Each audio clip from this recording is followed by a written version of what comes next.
तो हम बात करते हैं कि थाइमिक प्रोसेसिंग ऑफ जो टी लिम्फोसाइट्स होती है वो थाइमस में कैसे होती है। जैसा कि हम सब जानते हैं कि जो भी ये सेल्स होती हैं, ब्लड सेल्स, वो ओरिजिनेट होती है फ्रॉम द बोन मैरो।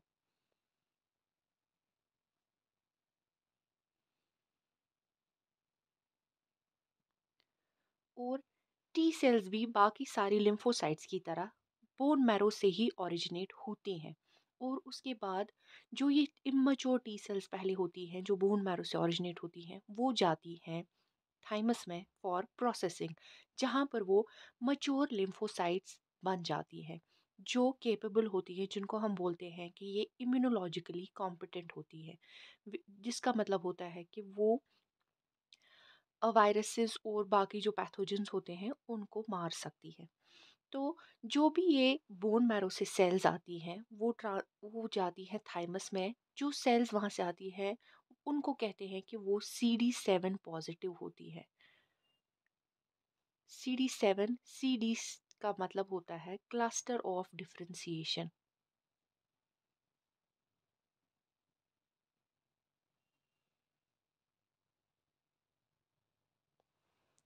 जो भी ये सेल CD7 पॉजिटिव होती है वो थाइमस की तरफ जाती है। अब ये थाइमस की तरफ कैसे जाती हैं ये सेल्स, बहुत सारी बुक्स लिखती हैं कि इसमें जो अ, एक सिग्नल मॉलिक्यूल थाइमस से निकलता है जिसका नाम है थाइमोटैक्सिन,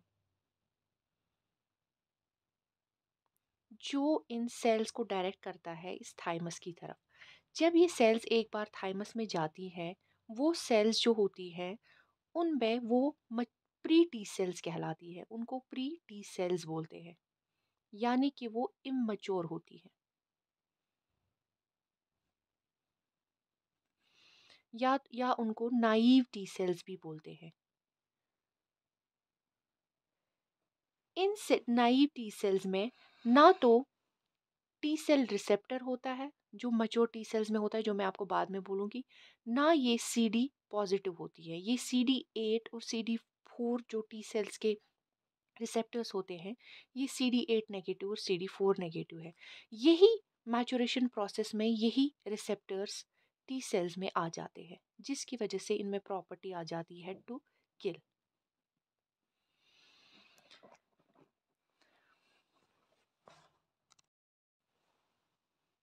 अब यहाँ जो ये सेल्स आती हैं थाइमस में, यहाँ पर थाइमस में ऑलरेडी, थाइमस में कहते हैं दो टाइप्स की सेल्स होती हैं। एक तो थाइमिक एपिथेलियल सेल्स,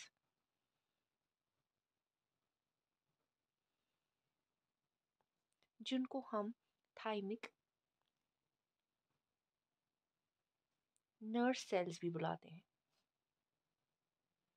और दूसरी टाइप होती है जो लिम्फोसाइट्स होती है, या जिनको थाइमोसाइट्स भी कहते हैं। थाइमोसाइट्स कोई और सेल्स नहीं होती हैं, वो लिम्फोसाइट्स ही होती है जो थाइमस में डेवलप हो रही होती है।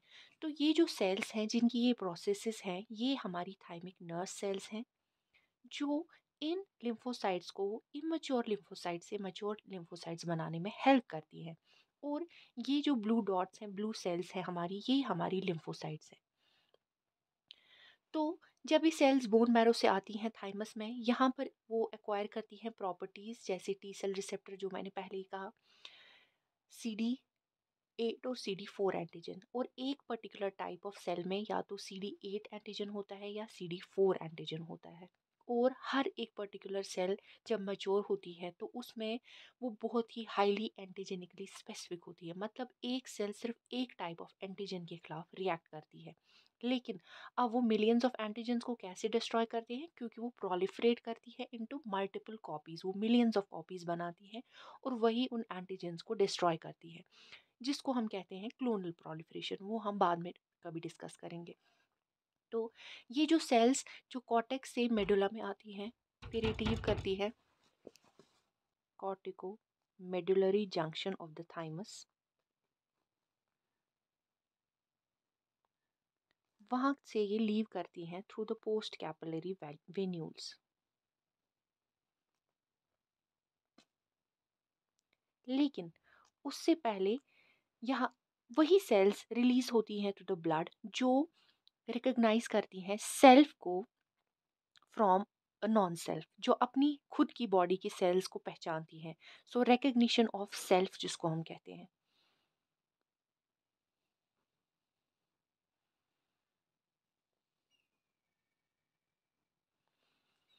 वही सेल्स जो रिकग्नाइज करती हैं खुद की सेल्स को, वही रिलीज होती हैं इनटू द ब्लड स्ट्रीम, और इस प्रोसेस को हम कहते हैं पॉजिटिव सिलेक्शन।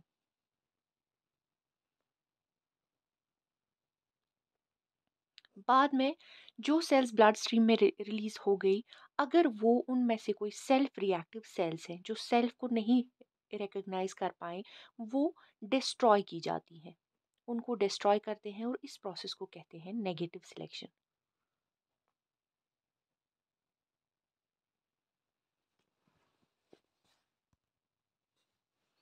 इस तरह से ब्लड स्ट्रीम में रिलीज होने से पहले 90% ऑफ लिम्फोसाइट्स डिस्ट्रॉय हो जाती हैं। जो 10% ही रहती हैं वही मेडुला से फिर ब्लड स्ट्रीम के थ्रू बाकी लिम्फॉइड ऑर्गन्स, जैसे जो सेकेंडरी लिम्फॉइड, क्योंकि थाइमस प्राइमरी लिम्फॉइड ऑर्गन है, और जो सेकेंडरी लिम्फॉइड ऑर्गन जैसे स्प्लीन, लिम्फ नोड्स और म्यूकोसा एसोसिएटेड लिम्फॉइड टिश्यू जिसको हम बोलते हैं, वहाँ पर ये लॉज हो जाते हैं। नंबर एक तो अब थाइमस में आ गए, इन्होंने रिसेप्टर्स एक्वायर किए।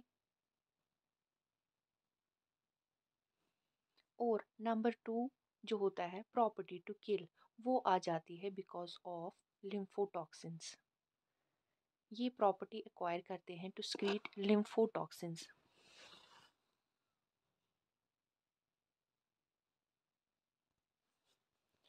थाइमस ग्लैंड में दो प्रॉपर्टीज इन लिम्फोसाइट्स में आ जाती हैं। एक तो receptors to recognise antigen and recognise and bind, इन्हीं रिसेप्टर्स के थ्रू ये रिकग्नाइज और बाइंड करते हैं एंटीजन्स को। और दूसरा होता है टू स्क्रीट करते हैं लिम्फोटॉक्सिन, जिसमें इंपॉर्टेंट होता है इंटरफेरॉन, जैसे कि इंटरफेरॉन अल्फा या गामा, इंटरफेरॉन गामा। तो इन दो प्रॉपर्टीज की वजह से ये लिम्फोसाइट्स फिर मैच्योर टी सेल्स बन जाती हैं, और जो फिर सेल मीडिएटेड इम्यूनिटी में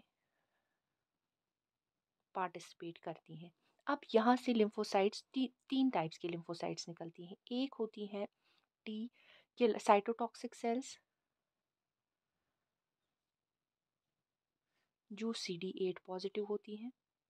दूसरी होती है हेल्पर टी सेल्स, और जिनको हम इंड्यूसर टी सेल्स भी बोलते हैं, ये CD4 पॉजिटिव होती हैं। और तीसरी जो होती हैं वो सप्रेसर टी सेल्स होती हैं, जो सप्रेस करती हैं बॉडी के इम्यून मैकेनिज्म को, क्योंकि एक बार इम्यूनिटी सेटअप हो गई, अगर ये ज़्यादा चली गई, अनकंट्रोल रह गई, तो ये बॉडी की खुद की टिश्यूज़ को भी डिस्ट्रॉय कर सकती है। तो यही सप्रेसर टी सेल्स जो बॉडी के इम्यून रिस्पॉन्स को कंट्रोल करती हैं, और CD8 पॉजिटिव ये भी होती हैं। सो साइटोटॉक्सिक टी सेल्स जिनको हम किलर सेल्स भी बोलते हैं। मैच्योर टी सेल्स तीन टाइप्स की होती हैं। Number one cytotoxic T cells, number two helper T cells, और जिनको हम इंड्यूसर टी सेल्स भी बोलते हैं। ये हेल्प करती हैं दोनों बी सेल्स और टी सेल्स को भी